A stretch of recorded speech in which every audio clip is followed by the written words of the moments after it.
You may have heard the phrase that you only live once, but what if we told you that you can live many times over? Here's how to turn healthy living into a lifetime habit. A new year is just around the corner, which means everyone is already thinking about New Year's resolutions. The top resolution for most people is getting healthier. But the problem is they approach this with an all-or-nothing mentality. They'll start going to the gym every day, eating clean, no cheat meals, and then after 2 weeks or maybe a month, they'll burn out because it's just too hard to maintain.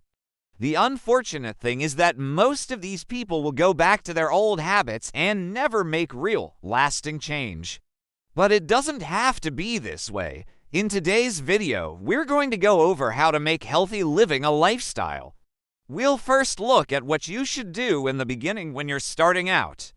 Then we'll look at what you should do once you've made progress and you want to keep improving. Starting out, the key is to make the transition to healthy living as seamless as possible so you do and feel like you're re-depriving yourself. Begin by cutting out all the obvious junk foods like chips, cookies, candy, and fast food. But instead of just cutting out junk food, add in healthy whole foods that are delicious. Focus on adding rather than subtracting. When you reframe your mindset from dieting to nourishing your body with amazing food, it becomes less of a chore and more of an enjoyable experience. For example, instead of saying, "I can't eat cookies," say, "I get to eat delicious homemade snacks like apples, almonds, or dates." Instead of looking at healthy food as bland and boring, learn how to cook nutritious recipes that you actually enjoy eating. You'll find plenty of great resources online. So spend some time finding healthy recipes that sound delicious to you and write them down. Meal prepping can also help you stay on track throughout the week. Spend some time on the weekend chopping up vegetables, cooking chicken or fish, and portioning out your meals so you don't have to think about it during the week. It's also important to note that there is no need to completely deprive yourself. If you really want a slice of cake, have it. Just be mindful and fully enjoy it rather than mindlessly shoveling it in your mouth. Mindless eating is one of the main reasons why people fail at dieting. They eat so much of the bad stuff that they feel guilty and end up binging even more. But when you sit down to eat, savor the meal and enjoy the flavors, you'll feel satisfied and less likely to overeat. Another thing that can help you stick to your healthy eating plan is to drink plenty of water throughout the day. Water helps you feel full, which can lead to fewer overall calories consumed. Drinking water before a meal can also prevent mindless overeating. Oftentimes we mistake thirst for hunger, so drinking water can help you avoid giving into cravings. A good rule of thumb is to drink half your body weight in ounces of water each day. So if you weigh 150 pounds, aim for 75 ounces of water daily. In addition to healthy eating, exercise is also essential for improving both physical and mental health.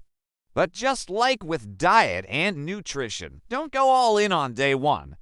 That's just a recipe for burnout. Start slow and gradually build up over time. Aim for at least 30 minutes of moderate intensity exercise most days of the week. You can break it up into 10-minute sessions if you have a busy schedule. And remember, it's better to be consistent than to go all out and burn out. And once again, focus on adding rather than subtracting. Instead of saying, "I can't watch TV while I exercise," say, "I get to watch my favorite shows while I walk on my treadmill." Rather than saying, "I hate running," say, "I get to go for a jog and listen to a podcast." Or, "I love swimming and I get to listen to an audiobook while I swim laps." If you don't enjoy exercising now, that's okay. Just keep trying different activities until you find something you like. If you hate going to the gym, there are plenty of other ways to stay fit. There are tons of exercises you can do at home with little to no equipment needed. Some examples include calisthenics, yoga, Pilates, dance, cycling, and hiking. The key is to find activities that you genuinely enjoy doing. This will make it easier to stick to your workout routine over time. Now, what if you've been doing this for a while and you want to keep improving? As you become more experienced with healthy living, you'll want to adopt an approach called progressive overload. The concept is simple. To make progress, you need to continuously challenge yourself and gradually increase the difficulty.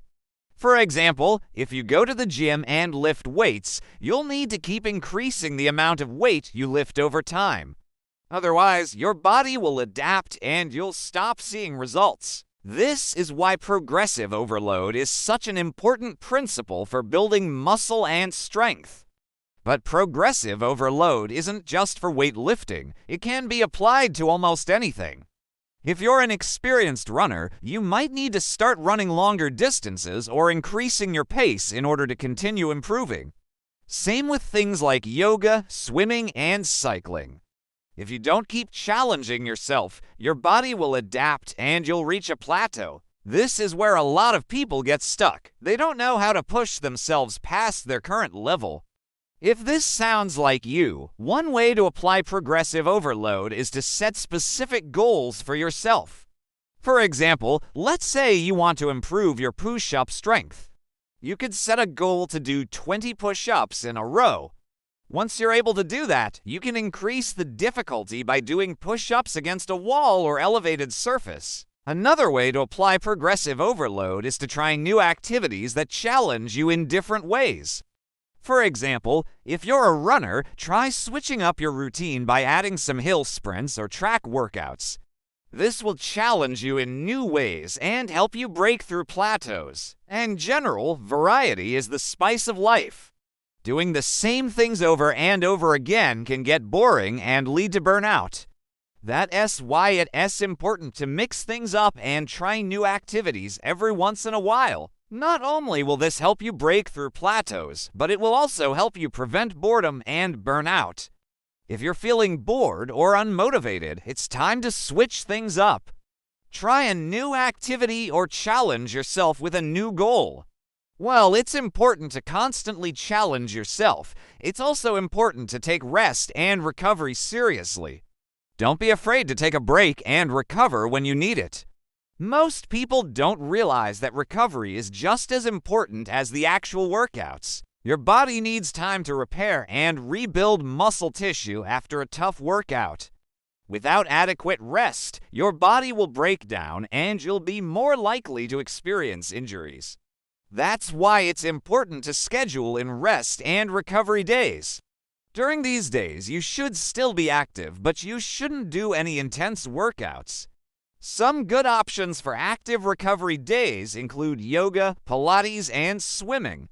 Sleep is also crucial for recovery. Make sure you get at least 7 to 8 hours of sleep each night. If you're not getting enough sleep, your body won't be able to recover properly from your workouts and you'll be more likely to experience injuries.